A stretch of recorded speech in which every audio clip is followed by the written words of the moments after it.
توانائی دیتی ہے, پورا مضمون باندھا ہے. اعلیٰ حضرت کہتے ہیں بہروپیہ تھا, مداری, روح بدل بدل کے دکھایا کرتا تھا, بادشاہوں سے انعام لیتا تھا. ایک دن اورنگزیب عالمگیر کے پاس آ گیا, کہنے لگا میں روح بدلوں گا, اگر آپ پہچان نہ سکے تو میں انعام لوں گا. آپ نے فرمایا میں کوئی ایسے ویسا بادشاہ نہیں. کہا مجھے دھوکہ دینا مشکل ہے. کہا نہیں میں روح بدلوں گا. حضرت اورنگزیب عالمگیر بڑے نیک بادشاہ گزرے, بڑے پرہیزگار. وہ بہروپیہ کہنے لگا میں روح بدلوں گا, آپ نہیں پہچان سکیں گے. فرمایا چل جتنا تیرے اندر زور ہے لگا لے. حضرت نے اعلان کیا کہ میں نے فوجی بھرتی کر دے, 2 ماہ کے بعد ٹیسٹ ہوگا. وہ 2 مہینے دوڑتا رہا, رنگ روپ بناتا رہا, آیا ٹیسٹ دینے. 2-3 سپاہیوں کا امتحان لیا, اس کی باری آئی تو 10 روپے دیے. کہنے لگے تیرے آنے جانے کا کرایہ میں نے تجھے پہچان لیا ہے. کچھ دنوں کے بعد جانے لگے سفر پر, تو بھکاری آ گئے خیرات مانگنے. اس نے بھی سارے منہ پر سیاہی مال لی, کپڑے پھاڑ لیے, سر کے بال مڈا لیے, پگے تک کٹا لی, بدرنگ ہو کے آیا. کیسا آگے کیا تو حضرت نے 10 روپے ڈالے. کہنے لگے تیرے آنے جانے کا کرایہ میں نے پہچان لیا ہے. کچھ دن گزرے تو ٹیچر کی ضرورت تھی. اس نے منہ سے بڑی کر لی, داڑھی نکلی لگا لی, سر پہ جنا کیپ پہن لی, ایک شیروانی لے لی اور ہاتھ میں چھڑی پکڑ کے آیا. کہنے لگا میں استاد ہوں, 2-4 بندوں کا امتحان لیا, اس کی باری آئی تو 5 روپے دیے, 10 روپے دیے. کا تیرا کرایہ میں نے پہچان لیا. 2 سال گزر گئے. وہ جب بھی آتا حضرت پہچان لیتے. ایک دن سفر پہ جا رہے تھے, بہت بڑا لشکر تھا, جہاد کرنے جا رہے تھے اورنگزیب عالمگیر. تو دیکھا ایک پہاڑی ہے, پہاڑی پہ لوگ جا بھی رہے ہیں آ بھی رہے. اورنگزیب عالمگیر پوچھتے لگے یہاں کیا ہے. کہنے لگے بابا جی بیٹھے ہیں دعا کرتے ہیں, اللہ کے نیک بندے ہیں. اورنگزیب کہنے لگے یار پرانے لوگ سارے ہی اللہ والوں کو مانتے ہیں, یہ بھی مصیبت آئی ہے جتنی نہیں آئی ہے, سارے لوگ ہی مانتے ہیں. کہنے لگے ذرا میں دعا میں کراؤں, بچے کام جا رہا ہوں. اورنگزیب بادشاہ تھے, بادشاہ لوگ نازک مزاج ہوتے ہیں. گھوڑے سے اترے, بڑی مشکل سے پہاڑی پہ چڑھے, اوپر گئے تو لائن لگی ہے, بابا جی غار میں بیٹھے. کہنے لگے میں نے ملنا, میں اورنگزیب ہوں. انہوں نے کہا ہمارا بابا اس طرح کا پیر نہیں کہ امیر آئے تو رنگ اور ہو, غریب آئے تو اور ہو. یہاں اگر ملنا ہے تو لائن میں لگ جاؤ, سب ایک جیسے. اب لائن میں کھڑے ہو گئے, 50 آدمی آگے تھے, کہتے 51واں نمبر تھا. تھک گیا دھوپ میں کھڑا کھڑا. جب میں پہنچا غار کے دانے تو میں نے بابا جی کے چہرے پہ نظر ڈالی تو بڑا نورانی چہرہ, بڑی خوبصورت لب و لہجہ. میں نے کہا میرے جیسا آدمی بھی پگڑی باندھ لے تو اچھا لگنے لگ جاتا ہے, بڑا خوبصورت انداز. کہتے ہیں میں ان کے پاس اتحیات کی حالت میں بیٹھ گیا. میں نے کہا حضور میں جا رہا ہوں جہاد کرنے, دعا کرنا. بزرگوں نے ہاتھ اٹھائے, اللہ اس کی مدد فرما, دین کو غلبہ عطا فرما, اس سے دین کا سچا پکا سپاہی بنا. پھر تھپکی دی, 2-4 نصیحتیں نکال ڈالی. دیکھنا ظلم نہ کرنا, زیادتی نہ کرنا, جب تو جیت کھر نہ کرنا, غرور نہ کرنا. نصیحتیں بھی کر دی.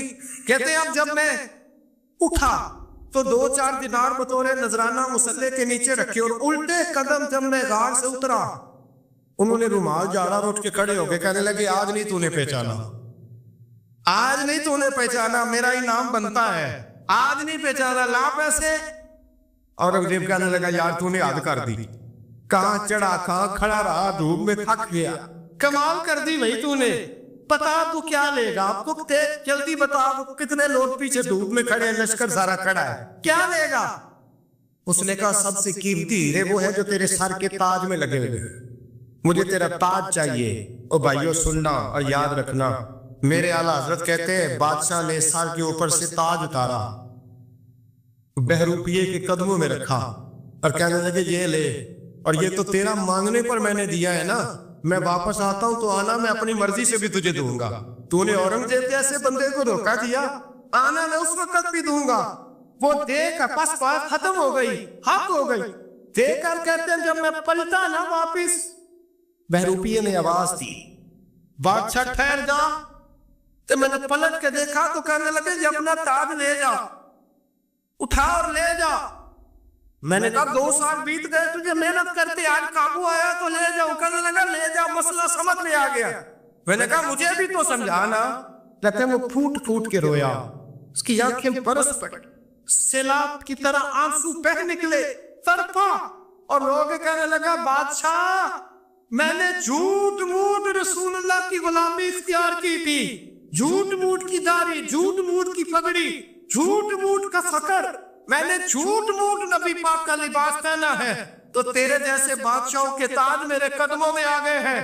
اگر میں سچ مچ رسول اللہ کا غلام بنوں گا تو اللہ کیا کچھ عطا فرمائے, اللہ کتنی نعمتوں سے نوازے. میرے اعلیٰ کیا فرماتے ہیں؟ اعلیٰ حضرت فرماتے ہیں فرشتے بھی کرتے ہیں تعظیم میری. کون جی؟ اللہ. ایسا عقیدہ بھی کم ملے گا جو بریلی کے امام کا عقیدہ ہے. ایسا بھی کم. کہتے ہیں فرشتے بھی کرتے ہیں تعظیم میری. کیوں؟ فرمانے لگے فدا ہو کے ان پر یہ عزت ملی. بغداد کے ایک درویش عالم تھے, تو وہ جب بھی نماز پڑھاتے نا تو کسی تاجر کی 2 بیویوں کے بارے میں دعا مانگتے. توجہ ہے میری بات پر؟ نماز پڑھاتے تو کہتے ہیں اللہ اس تاجر کی 2 بیویوں کو اپنی خاص رحمتیں عطا فرما. ایک دن لوگ ان کے گھر اکٹھے ہو گئے, کہنے لگے بابا جی بتائیں تو صحیح وہ بیویاں کون تھی جن کے لیے آپ دعا مانگتے؟ تو فرمانے لگے میرے شہر کا ایک تاجر تھا, بہت بڑا تاجر تھا, مالدار تھا پر بے اولاد تھا. اسے بغداد سے ملک کے شام جانا پڑتا تھا تجارت کرنے, اور کئی کئی مہینے اسے شام کے ملک میں رہنا پڑتا تھا. اس نے اس طرح کیا کہ وہاں بھی ایک شادی کر لی. تو جو ہے نا میری بات پر, کیا کر لیا اس نے؟ دوسری شادی کرنا مرد کے لیے جائز ہے, تیسری کرنا بھی, چوتھی کرنا بھی بھیا کا وقت, مگر اگر انصاف کر سکے تو. اگر چاروں میں ہم نہ آدھا مسئلہ سنتے ہیں اور آدھا ہی بیان کرتے ہیں. اگر انصاف نہ کر سکے پھر اس کے لیے 4 جائز, پھر وہ ایک ہی رکھے گا. تو عزیز دوست دوسرا نکاح کر لیا, شادی ہو گئی. اب وہ وہاں کچھ زیادہ وقت گزارنے لگا, مالدار آدمی تھا, بیوی کو مکان بھی لے کے دے دیا. اب وہ جب دیر سے آتا واپس, اور جب آتا بھی تو اس کے وہ والے انداز نہ ہوتے جو پہلے ہوا کرتے تھے. اب بیوی سے بڑا جاسوس بھی کوئی نہیں ہوتا, اس کو تو پہلے ہی پتہ چل جاتا ہے کہ ماجرا کیا ہے, اسے بڑی خبر ہوتی ہے. تو اس نے محسوس کر لیا کہ بدلے بدلے سے میری سرکار نظر آتے. وہ کہنے لگی اب کہ جب آتا جاتا ہے تو اس کے حالات کچھ بدلے بدلے سے ہیں, ماحول کچھ اور ہے. اس نے ایک بوڑھا آدمی جو اس کا عزیز بھی تھا اور سمجھدار بھی تھا اس کو تیار کیا. کہنے لگی اب کہ جب ملک کے شام جائے نا تو اس کا پیچھا کرنا اور خبر کرنا کہ کہاں رہتا ہے, کہاں جاتا ہے, کیا کرتا ہے. وہ بوڑھے بزرگ جو تھے وہ خاتون کے کہنے پر کچھ اس نے کرایہ بھی دیا.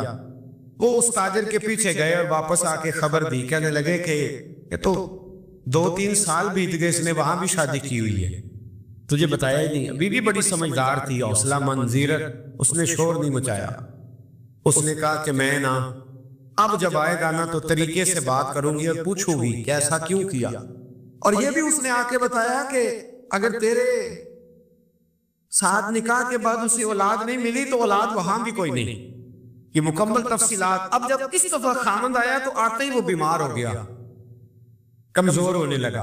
اب خاتون نے مناسب نہیں سمجھا کہ آتے ہی دڑام سے میں اس کے سر پر یہ ٹھوڑ دوں کہ تو نے نکاح کیا ہوا ہے اور مجھے بتایا نہیں. وہ ذرا تسلی میں رہی, کچھ وہ بیمار تھا, حوصلہ رکھا, خدمت کرتی رہی. کچھ دن گزرے تو وہ تاجر انتقال کر گیا, فوت ہو گیا. اب راز کھول نہ سکا, عدت گزاری, اور جب سارا مال جمع کیا نا تو اشرفیوں کی بوریاں بڑھ گئی. سارا مال اس بی بی کا, 4 بوریوں میں اشرفیاں, 4. یہاں تو پیٹ کا دوزخ ہے, معاذ اللہ بھرتا ہی نہیں. حل من مزید, حل من مزید. وہ جو کہتے تھے نا کہ بس باہر چلا جاؤں اور باہر میں کچھ تھوڑے سے پیسے کما کے 2-3 سال میں لوٹ آؤں گا, پھر یہاں آ کے کوئی کاروبار کروں گا. وہ گئے ہیں تو واپس نہیں آئے. وہ جو کہتے تھے نا بس میں نے اتنا سا کاروبار کرنا ہے کہ مکان بن جائے, انہوں نے 4 مکان بھی بنا لیے ہیں, لیکن بریک حل من مزید کی دوڑ ہے. اب 4 بوریاں اس عورت نے چھپائے رکھی. کوئی بندہ نہیں جانتا بغداد میں کہ ملک کے شام میں تاجر کی دوسری بیوی بھی ہے. جب وہ فارغ ہوئی تو اس نے اس بوڑھے جاسوس کو پھر بلایا اور 2 بوریاں اونٹ پہ رکھی, خود بھی ساتھ بیٹھی اور ملک شام گئی. اللہ اکبر. وہ بزرگ کہتے ہیں میں ایسے نہیں دعا کرتا. اس کو جا کے کہنے لگی میں اکیلی وارث نہیں ہوں, آدھے کی وارث تو بھی ہے. میں اکیلی وارث نہیں, یہ تقسیم وراثت ہے, آدھی کی وارث تو بھی ہے. تو رکھ اپنے پیسے, مجھے پتا اس نے نکاح کیا تھا پر مجھے بتایا نہیں تھا, تو رکھ اپنے پیسے, میں تجھے دے رہی ہوں, آدھے تیرے ہیں آدھے میرے ہیں. اس نے نظر اٹھائی تو رو پڑی. کہنے لگی نہیں اب یہ سارے تیرے ہی ہیں، اگر تو اللہ سے ڈرتی ہے تو میں بھی رب سے ڈرتی ہوں، اگر تو مصطفیٰ کریم کا کلمہ پڑھتی ہے تو میں بھی اسی نبی کی ماننے والی ہوں۔ کہا بات کیا ہے، میرا کیوں ہے سارا؟ تو وہ خاتون کہنے لگی وہ 2 سال 3 سال سے میرے ساتھ نکاح تھا، اور اس نے بتایا تھا مجھے کہ میری بیوی بھی ہے، اور میں غریب تھی تو میرے والدین کو بھی بتایا تھا کہ میری دوسری شادی ہے، یہ مکان اس نے مجھے لے کے دیا تھا، میرے تمام اخراجات وہ پورے کرتا تھا، نان و نفقہ کا خیال رکھتا تھا، لیکن اب کہ جب وہ آیا تو وہ بیمار تھا۔ اس نے مجھے بتایا کہ مجھے طبیب نے بتایا ہے کہ میں شدید بیمار ہوں، شاید بچ نہ سکوں۔ تو کہنے لگی وہ مجھے کئی لاکھ روپے بھی دے گیا، اور جاتے دفعہ مجھے طلاق بھی دے گیا، فارغ کر گیا۔ کہنے لگا تو جہاں چاہے میرے بعد نکاح کر سکتی ہے، اور کہنے لگا میں چاہتا تھا پہلی بیوی کو بتا دوں، موقع نہیں بنا، اور اس کا دل نہ ٹوٹے، بتا نہیں پایا، لہذا وہ مجھے ڈھیر سارے پیسے دے چکا ہے، سارا میرا حصہ مجھے پہلے سے دے چکا ہے میری بہن، اب یہ 4 بوریوں میں سے 2 میری نہیں بلکہ 4 کی 4 ہی تیری ہے، تو ہی اس کی حقدار ہے۔ تو بزرگ کہتے ہیں مجھے بتاؤ جن کے اندر اس قسم کے تقوی کی جھلک ہو ان کے لیے ہر نماز کے بعد دعا مانگنی چاہیے کہ نہیں مانگنی چاہیے؟ حضرت عمر کے زمانے میں نا ایک نوجوان تھا، نیک تھا، مسجد جایا کرتا تھا رات کو، تو مسجد جا رہا تھا تو رستے میں ایک عورت نے دعوت گناہ دی، ابن عساکر نے اس کو لکھا ہے۔ تو نوجوان تھا، خواہشات تھی، کچھ طبیعت مائل ہو گئی، ابھی ادھر جا ہی رہا تھا کہ کسی نے آیت پڑھ دی والی من خاف مقام ربہ جنتان، جو رب کے سامنے کھڑے ہونے سے ڈرے گا اللہ 2 جنتیں دے گا۔ اتنا ڈرا کہ بے ہوش ہو کے گر پڑا۔ بیماری سے لوگ بے ہوش ہوتے ہیں، پیسے ڈوب گئے بے ہوش ہوتے ہیں، بچے کے غم میں بے ہوش ہوتے ہیں۔ سچ بتاؤ کبھی خوف خدا سے بھی بے ہوش ہوتا کوئی دیکھا ہے؟ ہمارے ہاں تو روز مرہ ہی نہیں ہے بھائی، اور بڑی باتیں ہیں، بے ہوش ہونے کی، ڈرنے کی، غش کھانے کی۔ بے ہوش ہو کے گر پڑا، بوڑھے باپ کو کسی نے بتایا بچہ بے ہوش پڑا ہے، اٹھا کے گھر لائے، گھر لا کے کہا بیٹا کیا ہوا؟ نوجوان ہے، چڑھتی جوانی ہے، پر پاکیزہ بڑی ہے۔ کہنے لگا ابا جی گناہ کی طرف چلا گیا تھا، پر میں نے آیت سن لی جو اللہ کے سامنے کھڑے ہونے سے ڈرے گا رب 2 جنتیں دے گا، میں ڈر گیا تھا، رب واقعی 2 جنتیں دے گا۔ باپ رو پڑے، ابا جی کی آنکھوں میں آنسو آئے، اور کہا پتر اللہ بڑا مہربان ہے، اس کے وعدے سچے ہیں، واقعی 2 جنتیں دے گا۔ اس نے پھر ایک چیخ ماری، اور اس طرح کی ماری کہ اس کی روح ہی پرواز کر گئی، روح ہی پرواز کر، کشتگان خنجر تسلیم را، عشق کی خنجر سے قتل ہو گئے لوگ۔